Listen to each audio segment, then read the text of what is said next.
ವೀಕ್ಷಕರಿಗೆ ನಮಸ್ಕಾರ. ನಮ್ಮ ಚಾನೆಲ್ಗೆ ಸ್ವಾಗತ.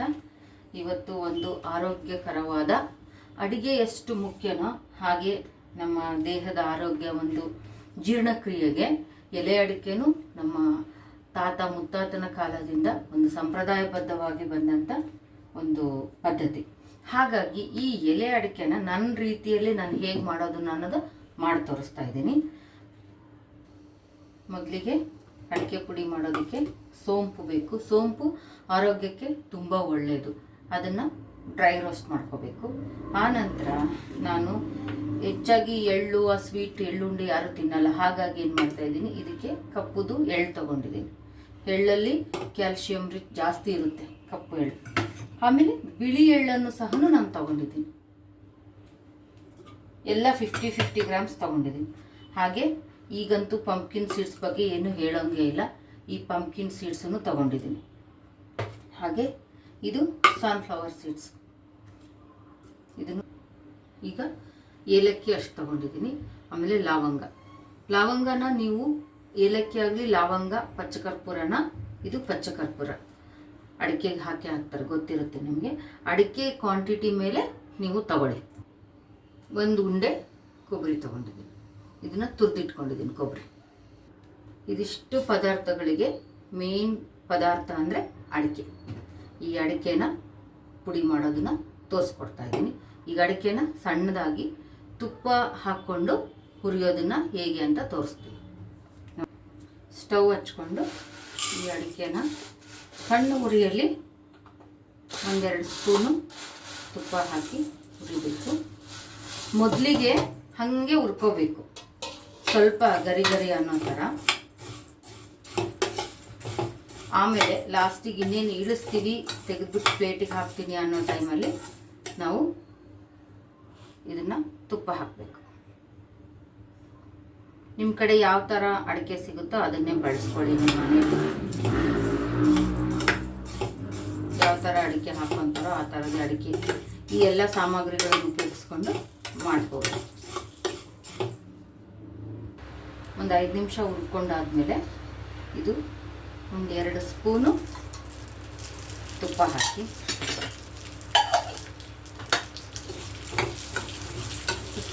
ಒಂದಿಷ್ಟು ಹುರಿಬೇಕು.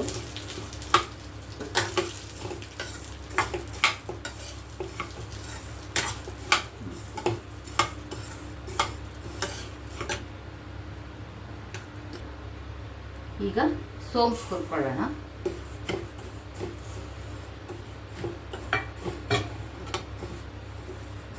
ಇದೇ ತುಪ್ಪದ ಬಾಣಲಿಯಲ್ಲೇ ಸೋಂಪು ಹುರ್ಕೊಂಡು ಒಂದೊಂದೊಂದೊಂದು ಏನು ಪದಾರ್ಥಗಳು ತೋರಿಸಿದ್ನಲ್ಲ ನಾನು, ಅವನ್ನ ತುಂಬ ಫ್ಲೇಮ್ ಜಾಸ್ತಿ ಇಟ್ಕೋಬಾರ್ದು.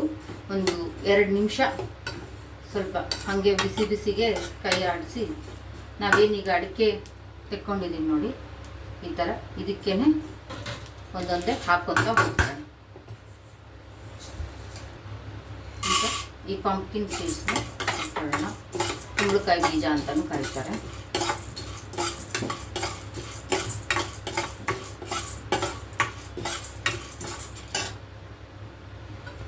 ಫ್ಲವರ್ ಸೀಡ್ಸ್,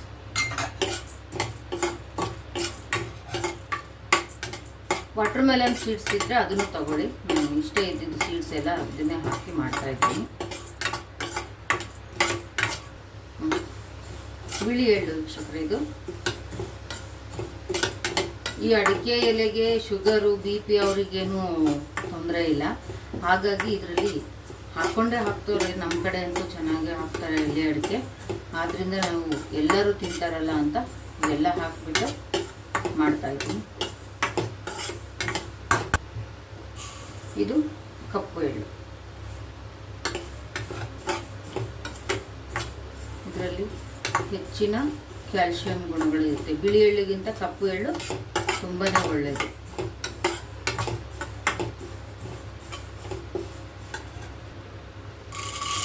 ಈಗ ಈ ಏಲಕ್ಕಿ, ಲವಂಗನ ಹುರ್ಕೊಳ್ಳೋಣ. ಲವಂಗ ಇನ್ನೂ ಸ್ವಲ್ಪ ಬೇಕಿದ್ರೂ ನೀವು ಹಾಕೋಬೋದು, ಟೇಸ್ಟ್ ಚೆನ್ನಾಗಿರುತ್ತೆ. ಎಲೆಗೆ ಅಡಿಕೆಗೆ ಮ್ಯಾಚ್ ಆಗುತ್ತೆ. ಸಕ್ಕರೆ ತುಂಡುಗಳು ಮಾತ್ರ ಹಾಕಬೇಡಿ. ಈ ಕಲ್ ಸಕ್ಕರೆ ಹಾಕ್ತಿದ್ರು ಮೊದಲಿಗೆಲ್ಲ, ಈಗ ಯಾರು ಒಂದು ಹೆಲ್ತ್ ಕಾನ್ಷಿಯಸ್ಸಿಂದ ಇದಕ್ಕೆ ಹಾಕಲ್ಲ. ಬೇಕಾದವರು ಒಂಚೂರು ಹಾಕೊಳ್ಳುವಾಗ ಸಕ್ಕರೆ ಪುಡಿನ ಎಲೆ ಮೇಲೆ ಇಟ್ಕೊಂಡು ಹಾಕೋಬೋದು. ಇದು ಏಲಕ್ಕಿ ಲವಂಗನ ಸ್ವಲ್ಪ ಒಣ ಕೊಬ್ಬರಿ ಹಾಕ್ಬಿಟ್ಟು ಸಣ್ಣಗೆ ಮಿಕ್ಸಿ ಮಾಡ್ಕೊಂಬರ್ತೀನಿ ವೀಕ್ಷಕರೇ.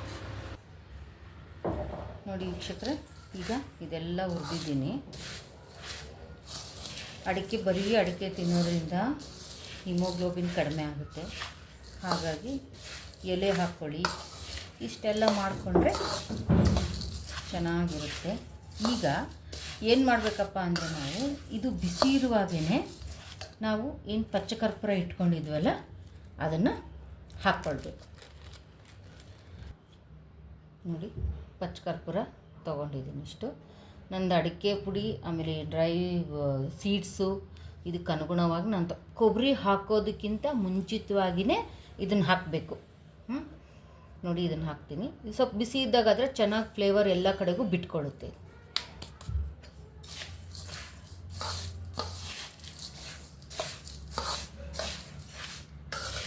ಆ ನಂತರ ಇದನ್ನು ಚೆನ್ನಾಗಿ ಕಲಿಸ್ಬೇಕು. ಆ ಘಮ ಎಷ್ಟು ಚೆನ್ನಾಗಿ ಬರ್ತಾಯಿದೆ. ಇದು ಏಲಕ್ಕಿ ಲವಂಗ ಒಣ ಕೊಬ್ಬರಿ, ಅದು ಹಾಗೆ ಇದಾಗಲ್ಲ, ಸ್ವಲ್ಪ ಒಣ ಕೊಬ್ಬರಿ ಹಾಕ್ಬಿಟ್ಟು ನಾನು ಸಣ್ಣಗೆ ಮಿಕ್ಸಿ ಮಾಡಿದ್ದೀನಿ. ನೋಡಿ, ಏಲಕ್ಕಿ ಇದೆಲ್ಲ ಹಾಕೋದ್ರಿಂದ ತುಂಬ ಒಳ್ಳೆಯದು ಆರೋಗ್ಯಕ್ಕೆ. ನೀಟಾಗಿ ಊಟ ಮಾಡಿದ ಮೇಲೆ ಏನಕ್ಕೆ ಅಡಿಕೆಯಲ್ಲಿ ಹಾಕ್ಕೊತಾರೆ ಅಂದರೆ ಜೀರ್ಣಕ್ರಿಯೆ ಚೆನ್ನಾಗಿ ಆಗಲಿಕ್ಕೆ. ಹಾಗೆ ಎಲೆ ಅಡಿಕೆ ಪ್ರತಿಯೊಂದು ಶುಭ ಸಮಾರಂಭಗಳಲ್ಲಿ ಎಲೆ ಅಡಿಕೆ ತುಂಬ ಪ್ರಮುಖ ಪಾತ್ರ ವಹಿಸುತ್ತೆ. ಹಾಗಾಗಿ ಎಲೆ ಅಡಿಕೆನ ಹಾಗೆ ಹಾಕ್ಕೊಳ್ಳೋದ್ಕಿಂತ ಈ ಥರ ಯಾವಾಗಲಾದರೂ ಮಾಡಿಟ್ಕೊಂಡು ಹಬ್ಬಗಳಲ್ಲಿ ಊಟ ಮಾಡಿದ್ಮೇಲೆ ಹಾಕ್ಕೊಳ್ಳೋಕ್ಕೆ ಚೆನ್ನಾಗಿರುತ್ತೆ ವೀಕ್ಷಕರೇ. ನೀವು ಮನೇಲಿ ಮಾಡಿ. ಈಗ ಲಾಸ್ಟಿಗೆ ನಾನೇನು ಕೊಬ್ಬರಿ ತೋರಿಸಿದ್ನಲ್ಲ, ಕೊಬ್ಬರಿ ಹಾಕಿ ಮಿಕ್ಸ್ ಮಾಡ್ತೀನಿ. ನೋಡಿ, ಈಗ ಕೊಬ್ಬರಿ ಎಲ್ಲ ಹಾಕಿಬಿಟ್ಟು ಚೆನ್ನಾಗಿ ಮಿಕ್ಸ್ ಮಾಡ್ತಾಯಿದ್ದೀನಿ. ಇದನ್ನೆಲ್ಲ ಮಾಡಿಬಿಟ್ಟು ಯಾವುದೇ ಕಾರಣಕ್ಕೂ ಪ್ಲಾಸ್ಟಿಕ್ ಡಬ್ಬಗಳಲ್ಲಿ ಮಾತ್ರ ಇಡಬೇಡಿ ವೀಕ್ಷಕರೇ. ನೀವು ಮಾಡಿರೋದು ಎಲ್ಲ ವೇಸ್ಟ್ ಆಗೋಗುತ್ತೆ. ಸ್ಟೀಲ್ ಬಾಕ್ಸು ಅಥವಾ ಗಾಜಿನ ಬಾಟ್ಲಿನಲ್ಲಿ ತುಂಬಿಡಿ. ಯಾಕಂದರೆ ಇದು ಈಗ ಪ್ಲಾಸ್ಟಿಕ್ ಹಾಕಿದರೆ ನಾವು ಹಾಕಿರೋ ಪದಾರ್ಥದೆಲ್ಲ ಫ್ಲೇವರ್ನ ಆ ಪ್ಲಾಸ್ಟಿಕ್ ಎಳ್ಕೊಂಡು ನಮಗೇನು ಉಪಯೋಗ ಇಲ್ದಂಗೆ ಆಗುತ್ತೆ. ಹಾಗಾಗಿ ಆದಷ್ಟು ಸ್ಟೀಲ್ ಬಾಕ್ಸ್ಗಳನ್ನು ಯೂಸ್ ಮಾಡಿ. ಚೆನ್ನಾಗಿರೋ ಅಡಿಕೆ ತಂದುಬಿಟ್ಟು ಮನೆಯಲ್ಲೇ ಯಾವ ರೀತಿ ಮಾಡೋದು ಅಂತ ತೋರಿಸ್ಕೊಟ್ಟಿದ್ದೀನಿ ವೀಕ್ಷಕರೇ. ಅಂಗಡೀಲಿ ತೊಗೊಂಬಂದಿದ್ದು ನಮಗೆ ಅಷ್ಟೊಂದು ಒದಗಿ ಬರಲ್ಲ, ಅಂದರೆ ಹೆಚ್ಚಾಗಲ್ಲ. ಎಲ್ಲರೂ ಮನೇಲಿ 2-3 ಜನ ಹಾಕ್ಕೊಳ್ಳೋರಿದ್ರೆ ಸಾಲಲ್ಲ. ಈ ಥರ ನಾವು ಮಾಡಿಕೊಂಡ್ರೆ ನಮಗೆ ಹೆಚ್ಚು ದಿನ ಉಪಯೋಗಿಸ್ಲೂಬಹುದು.